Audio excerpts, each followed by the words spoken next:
Augusta city leaders talk about reducing spending in next year's budget. Yeah, they've been hard at work on the 2024 financial plan, even having a work session today. But some city leaders say they want to put the spending plan on a bit of a diet.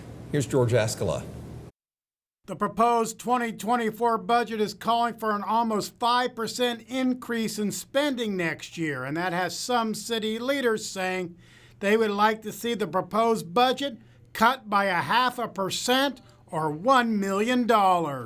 Housing is slowing down. I know that from construction, so we're going to have to fill that void, and I don't want to have to lean on the taxpayers. But other commissioners want to cut out the talk of cutting the budget. If we take the route that's being suggested, those cuts, the sheriff's office will suffer. The magistrate court and other court areas will suffer.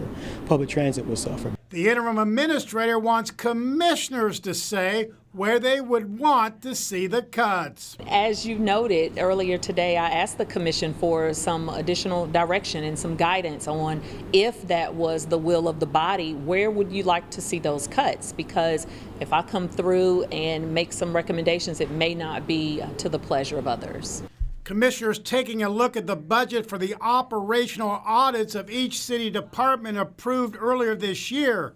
The budget is calling for $300,000 to cover the costs. However, the preliminary bids are in at $450,000. I think we need to go back to the drawing board on that. You know, the last number we had was about $300,000, and now looking at $450,000, that's $150,000 increase. City leaders are asking questions, looking at cuts, but also calling for spending increases in other areas. So another work session is planned for in about 2 weeks.